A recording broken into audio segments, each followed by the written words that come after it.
Welcome. My name's Liam, and I read a lot of books. That's not my real voice. Let's go. So I'm talking about reading books that are popular, reading books that you see on TikTok, etc., and the feeling that can come with that, and why it is actually okay to read popular books. So for background, I've probably read hundreds of books, and that is a result of me reading the wrong books, because when you arrive at a book that is actually incredible, it should be read multiple times. It's not something that you read once, ditch, and on to the next. It's a good method of discovery, but you have good books when you read them 3+ times, which I've read The Stranger, a super popular book, a book that if you saw it on the shelf, you would think, oh, this guy might be a trend follower.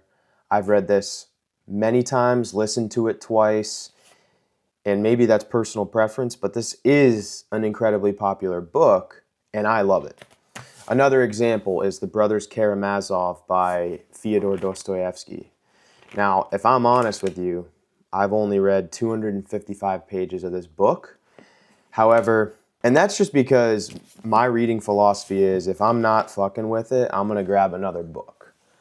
I think there are so many great books that you don't need to stay on one that you're just suffering and drudging through. That will keep you stuck and make you not want to read.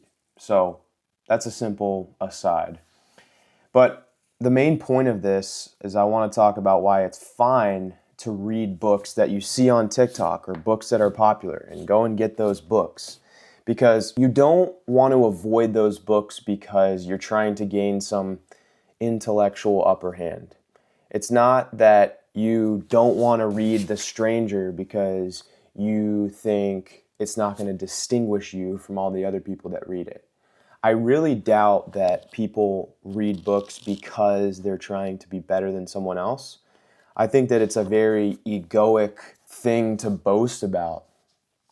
And I think that's I don't think we need to bring drama into books and status and stuff like that. But I feel the toxicity around it. Whenever I see on TikTok someone talking about Dostoevsky, for example, I do understand that this guy might be a trend follower. He might be trying to get views because he's talking about a very popular book. I understand that. But I don't think that nobody should read Dostoevsky because he's popular on TikTok. His books have stood the test of time because they are incredible books, objectively. And this is the main point. The reality of how many people will actually read the book, it's got to be less than 1%. People may buy the book, it's going to sit on their shelf. Not many people are actually going to read a damn book that's 1,000 pages long. Even less people are going to extract something valuable from it. Even less people than that are going to read a book like this multiple times. And I think only once you've read a book multiple times is it ingrained in your brain.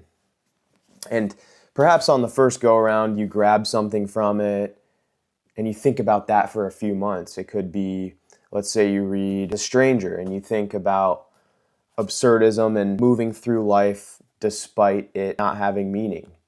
A theme in this book is living to the point of tears. Maybe that's something that you took on the first read and you bring it with you for a few months.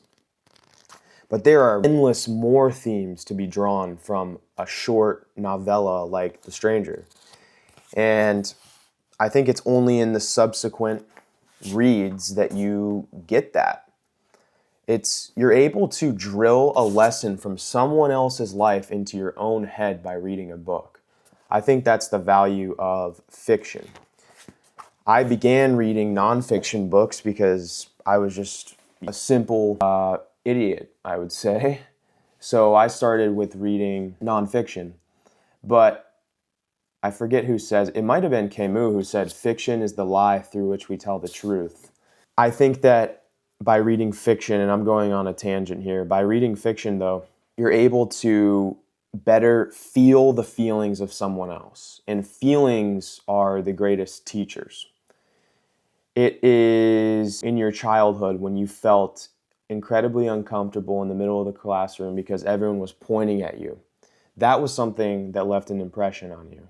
Without a feeling, nothing sticks. In your brain, there's something called the amygdala, which tags emotionally charged events and implants them in your memory. So if you get in a car wreck, the car flips a million times, and let's say your dog dies in the passenger seat, that's an incredibly emotional event. You're not going to forget that. Nobody would even consider forgetting a car wreck, at least if they haven't had brain damage, right? So the amygdala, the emotional center in your brain, tags things that are emotionally charged and powerful, and it sticks in your memory.